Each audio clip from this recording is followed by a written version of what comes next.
Hello. Normally you would see David Chen here on this YouTube channel, but today you are stuck with me at Joy of Napping, his far superior half.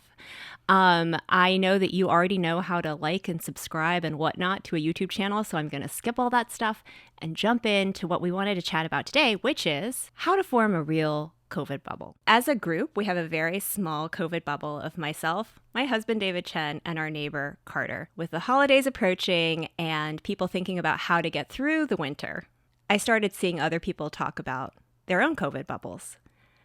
Unfortunately, it seems like people are using this word in a lot of different ways. And so let me just replay to you a conversation I had recently that may explain why we're now making a video. I caught up with a good friend who is working probably 50 or 60 hours a week at her corporate job. Her husband also works. She has 2 children that are in and out of school. And she said, "Oh yeah, we're in a COVID bubble." And I thought, that's great. That's probably really wonderful for her and really helping her out. And then she trails off and says, "I think the problem with this COVID bubble is that it's 3 other couples who also have children." And I had sort of a sharp inhalation of breath that I hopefully hid from her on the phone. And then she added, "I think that none of those other couples are actually exclusive with us, and they don't know each other. And I'm pretty sure none of them are taking as many precautions as we are." So I realized, oh my gosh, she's not in a bubble at all. And this is a really intelligent person who definitely believes in science. But I think the word bubble has come to be shorthand for just a small list of people I see. And of course, we're all being asked to limit our social contacts. But I think it's time to potentially re-examine what is a bubble really, and how might you potentially use one in your own life? We should probably start by talking about what is a bubble. When I think of a bubble, I mean, just conceptually, you think of something that has walls and boundaries, or maybe you think of like a plastic bubble, like, that protects you from the air outside. And so the idea is that inside the bubble, you're relatively safe.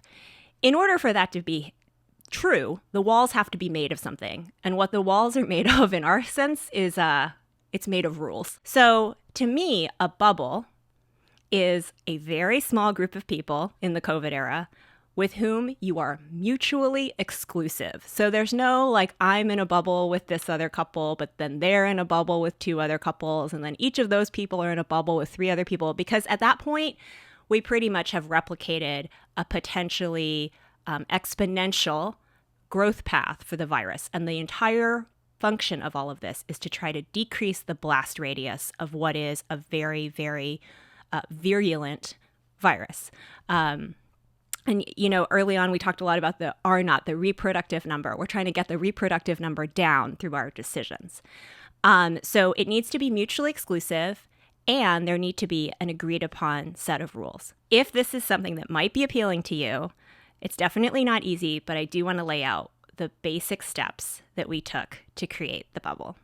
The first thing is you need to write down your rules for what you are comfortable with. Whatever those rules are, writing them down, it's in a Google Doc for us so we can all go back and look at it together, incredibly important. The second thing is very simple, which is then you need to find people who are willing to abide by these rules. And while it's tempting to form a collective of 8 people who would all be willing to do the same thing and all agree to Instacart or whatever it is, the number does need to be small. And so that is obviously just for basic public health reasons. We're just trying to keep the blast radius as small as possible. And every time you add another person, it actually increases your risk exponentially. The reason is we don't live completely out of a bunker. We do still interact with the world at least a little bit in terms of errands, and maybe there's like an unavoidable doctor's trip or something like that. And so each one of those is more risk. And the more people you add, the more you're scaling that up. And then you're creating a more risk for everybody else who's inside the bubble. We would propose that you consider tracking your risk. And it's not something I would have considered mandatory at the beginning, but it's turned out to actually be quite helpful. What we have is an Excel spreadsheet. It's got columns for each of us, the 3 people in the bubble.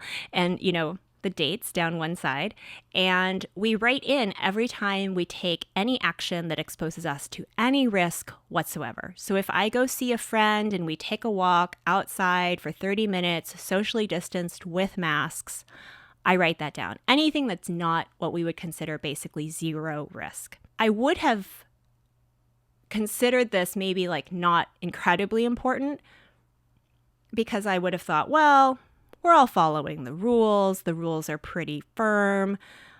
I think we're pretty safe.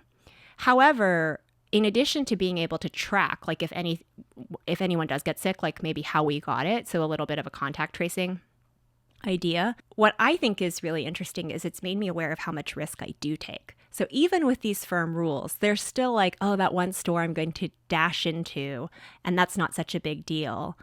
And that's true. It's not a big deal if I have my mask on and everyone else does, and I stay away from everyone and it's only a couple minutes. But I was surprised at how many of these there were. So I would have guessed it was once a week. And in fact, it was probably more like once every couple days. So it's just made us aware of how much risk we take, and then surfaced, because it's a shared document, when we are planning to take more risk, like how we talk about it. So this brings me to the fourth concept, which is incredibly, incredibly important, which is communicate, communicate, communicate. I have a friend who told me when I got married that marriage requires a nauseating amount of communication.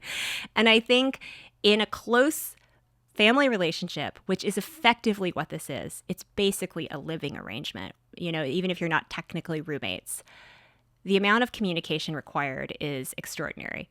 And I think we have really come to a comfortable place where we're able to kind of do quick check-ins, or, hey, Bubble, how are we feeling about X today, even if it's via text, so that it doesn't feel like a big meeting or a big deal or a confrontation. But we do constantly stay in touch about, oh, I'm thinking about going to the dentist. How are you guys thinking about that? Have you been to the dentist so far? What did it feel like? What kinds of protocols were there? What would make you turn around and walk out? And it's not that we're scientists or that we have like hard and fast rules about this, but we're able to kind of share our latest thinking and kind of help each other develop an intuition around what would feel okay and not. What's really, really, really hard is that the ground conditions keep changing for COVID. So what felt really safe for us 2 months ago is now feeling quite unsafe. And we have changed our kind of read of the situation. Again, we're not epidemiologists. We're just doing our best based on what we're reading. But there's no way to surface that unless we just sort of stay in touch. My fifth and final point is a hard one. The bubble is not sacred. And, I'm like slightly emotional saying that out loud because I love the bubble so much. And it's brought so much to my life. And it would be so disappointing to me if we weren't able to have Christmas together, for instance, because that's kind of all the Christmas I'm likely to get. However, we have to be prepared that if it gets worse, if one of us gets sick, if one of us has symptoms, if one of us decides that we're going to take a really big risk that the others are not comfortable with, that we have some kind of fallback plan. It is still possible, even with the sort of protective walls of all of these rules and communication and sort of cooperation that we've put together, it's still possible that one of us will get COVID. And if that happens, then we are putting at risk the people that we love the most and that we're closest to. And that is very, very hard for me to live with when I think about it. I think it's quite unlikely given the amount of effort that we've put into this, but nothing's impossible. And so I think having a fallback plan, even if it feels like a real worst case scenario, is what helps me through that. And knowing that that is probably temporary. Like if one of us does get COVID or has symptoms, it would really, really, really suck to self-isolate. It would suck to have to test. It would suck to go through that uncertainty, but that too probably would pass. So in conclusion, what I've just described is definitely not easy. And I would say if your COVID bubble feels very easy, then I might suggest that it's a question of whether you really have a bubble. This may not be for everyone. In fact, I know it's not. And I think it would be incredibly hard if you had children, particularly of a certain age. If you're an essential worker, thank you. And may not work for you either. For those of us who are not in those situations, it's our obligation to do everything we can. And I fear that when we do not have something like a little bit of a bubble or a somewhat tenuous mental health situation, that we end up acting erratically, that we get desperate one day and then we just take a bunch of risk out of just desperation that we wouldn't have taken otherwise. And in some ways, it feels like collectively that's what we're doing as a nation as we enter this incredibly dangerous phase at the end of the year. Please invest in yourself. Please invest in whatever it will take for you to feel like you can get through the next few months, because help is on the way. Vaccines are on the way. Therapeutics are on the way. We're going to have at-home testing. This will be a very, very different situation in 6 months.